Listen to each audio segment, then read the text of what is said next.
Greetings, my fellow masters, and welcome back to another episode review for Fate Strange Fake. This is, of course, going to be covering Fate Strange Fake Episode 7, and as per usual with these reviews, we will be recapping a bit of the episode, as well as just kind of highlighting the different bits of the episode that we enjoyed, that we want to just highlight real quick. As per usual with these reviews, we will be going over spoilers, so if you have not seen the episode yet, do yourself a favor, watch the episode first, and then come back here and hear what we thought about it, and then tell us your thoughts in the comments down below. Alright, Tony, so where do you want to start? God. This was just overall a very just scary episode. We got introduced to Philia von Einsburn. And Hori mage last name. It's Why like- not? it's like- Why it's do you like- have to do? Karsak. No, so it's not Nasu himself, but he was the one who proposed the the naming, naming convention system. for mages. Yeah, it's like Horsak, something like that. I'm not even gonna try. Mage names are weird, you guys. Don't Yeah, ask us to you try know- it. We just know even her. though this is- We just know her name is Hori. Yeah, Hori. Even in the story, like Strange Fake itself was written by the guy who did Bakano. He was just following the naming convention of the mages. Yeah, that Nasu it's still set in the Nasu verse, so you got to follow the rules still. Yeah. But yeah, But we're introduced to those two and True Berserker, yep. which when I first saw the entity, I was picturing an actual like Giant. non-mechanical. I thought it was gonna be like an Earth giant. Yeah, I thought it was gonna be an Earth giant because from the Epic of it's a creature from the Epic of Gilgamesh. It was like a big forest giant, Yeah. and so I was picturing like a colossal version of an Ent from Lord of the Rings. Is what I was kind of imagining. You know? But nope, it's just a weird Ghost in the Machine sort of deal, or Natsu's weird fascination with making divine spirits robots. And if you like, because we talked about this like off mic while we were watching the episode, like there is a precedent for that because again, if you're familiar with FGO and you've played FGO, spoilers for anybody who hasn't gotten to like Lost Belt 5 or 5.5, when we're introduced to the ancient Greeks, we see some of their constructs and true forms, and they're like ancient alien robots. Yeah. 'Cause the Nasuverse is weird like that. So, like, it wouldn't surprise me if another Pantheon's divine construct were also just hyper advanced robots, even though when we were in Uruk in Babylonia, in the Babylonia anime, none of that seemed to be the case, but, Yeah. who knows? Yep. But so True Berserker, and we got to see True Archer fight against not only Hori and Philia, but also seeing True Berserker just wreck shop, being an absolute monster. Yep, we also find out like kind of a bit of Hori's backstory and kind of her motivation in this Grail War. She's very much like anti-mage society, kind of similar to which one of the cryptors was it that was like super anti-mage? Was it? It wasn't Beryl. I don't think it was Beryl. No, Beryl was just He was just a crazy an man. insane, Yeah. an insane fairy eating mage. But yeah. that would just use things he devours as power for himself. But yeah, she's very anti-mage, and so her whole goal is to just kind of destroy mage society. Wouldn't it? That's not Lodheim. Well, Him. Odime is kind of like that, but not in the same way. He wants Yeah. to he wants to get rid of the class structure, but I don't think he wants to destroy May society. Well, it's not David. Yeah. Is it David? David wants to destroy everything. Yeah.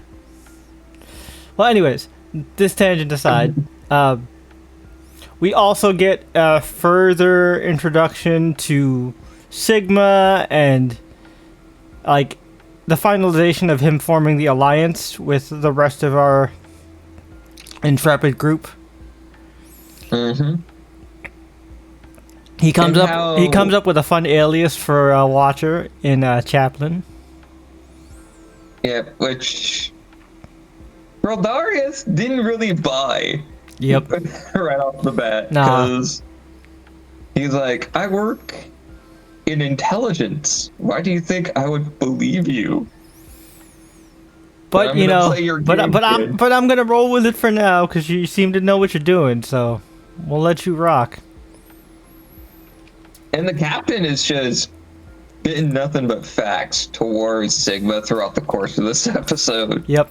Saying things like, probably should be careful where you put your trust in, kid.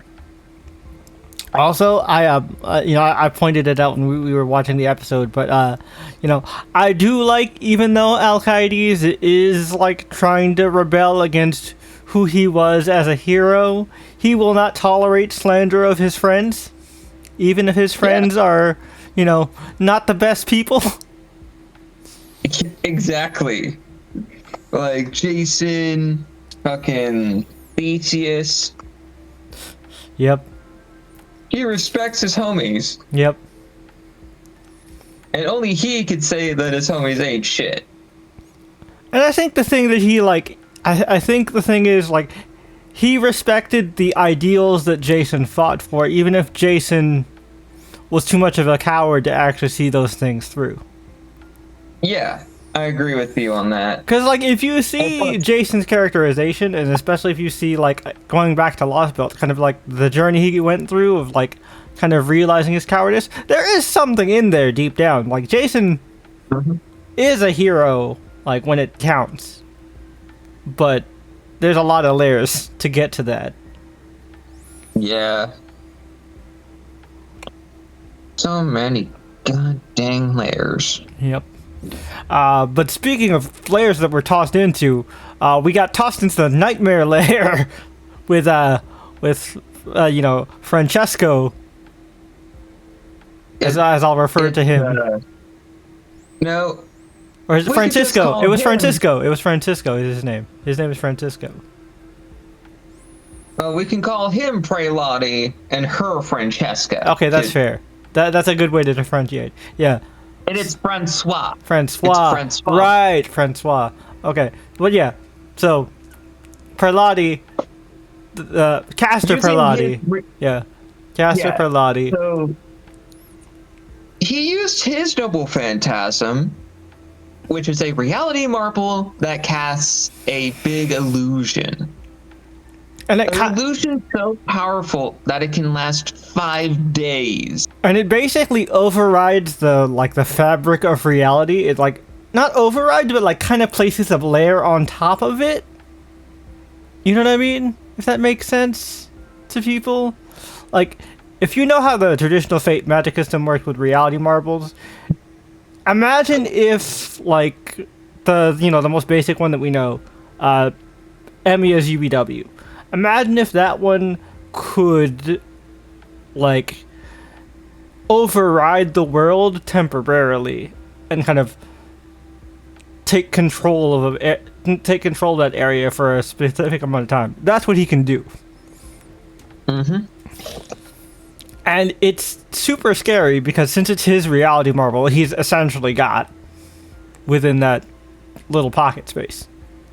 Yeah, and it's an illusion that can be seen, everything that the illusion is cast over, the outside world can see nothing wrong. Yep. For And 5 days. and the people on the 5 outside world can days. operate and interact with the thing, right? So like Francesca mentions to Faldarius, you can still mess with the workshop and stuff, but it'll only be for 5 days. You better have a cover up by then. And she's basically using that to try and take Alcides, Corleone, and Hori off the table. Only for a short amount of time, because you know for a fact that true Berserker and true Archer are not going to be taken out. Oh yeah, by true caster like that. Especially not true Archer. No. Yeah. And also, we saw how powerful Corleone is within the workshop that he made for himself. Yeah. Oh, sweet God. This man changed the interior of this factory and aura formed while doing it. And then he spawned late game FGO mobs. Like, not just your standard skeleton archers or like the big ghost. No, those armored samurai bitches from like Heian Kyo. No, he summoned those armored like one-horned scorpion-tailed things. Yep. And the big pigs. Yep, we fight a lot of those big pigs. Those big pigs are raid bosses all the time. Yep. And they were... Infilia was taking them on like they were nothing. Well, technically they are nothing. They're just mobs, but... I mean, to be fair, she is a divine spirit. Now, it's a divine spirit with, like, severely lowered parameters so that she can exist within the mortal plane and in a homunculus body, which I still want to know how a divine spirit isn't burning out a homunculus. I mean, yes, it is an iron to burn homunculus, but still. Well, she explained it herself. It was a homunculus body without a soul. Oh, yeah, okay, that makes sense. It was easy for her to inhabit it. So, and since she was able to inhabit that body for a long period of time, it just essentially became her body. Got you. So basically, because there was no soul in it, she became the soul for the body. Okay. Yeah. I see. That makes sense. It's like the logic in. Oh yeah, no, that checks out. But yeah, it's gonna be interesting to see how things go from here. Like, it definitely seems to be escalating, and the scariest part is like just a small scene that barely gets focus, but we get to actually see Jester directly interact with Tsubaki, the master of Pale Rider. Mm-hmm. Which is absolutely terrifying. Yep. Well, and if my estimation is correct, this, at least this season, because I know we're going to get multiple seasons of this, like, there's not, without a doubt in our minds, I think the biggest fight and the biggest shock thing that will happen that's ever happened in the story is going to be our last few episodes. Yeah. And we've got about 4 left, so I feel like that's enough. Yeah.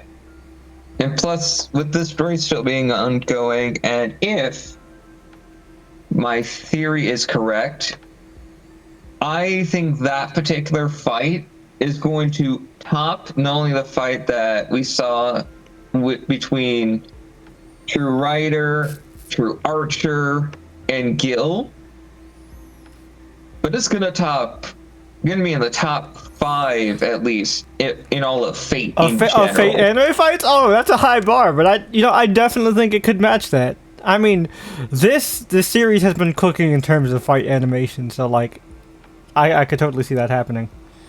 Yeah, but with that particular fight, it's going to be there are a bunch of moving parts to that particular fight. Yep. And if they do it right, if they stick that landing, I'm going to say it right here, right now. It will be in the top 5 most seen Fate fights in all of the franchise. I definitely agree with you. I'll stand with you on that hill. But yeah, And it's something I could bet money towards. let us know what you guys thought about the episode in the comments down below. Let us know all your thoughts. And once again, thank you as always for the support for these Fate videos. These Strange Fake videos have been doing great for us, and we appreciate the views. Don't forget to do all the usual YouTube things, like the video, share the video, hit that hype button if you're watching within the first week of this video's release. It really does help to get our video put into the algorithm and spread among other Fate fans. We'd really appreciate it. And if you don't want to miss any more content from us, don't forget to, like I said, hit the subscribe button and notification bell so you don't miss any of our other content coming up. And we will be doing a full season breakdown once the season wraps up with our friend Brian on the podcast. So definitely look forward to that. Until next time, fellow masters, we'll catch you guys in the next episode review. Peace.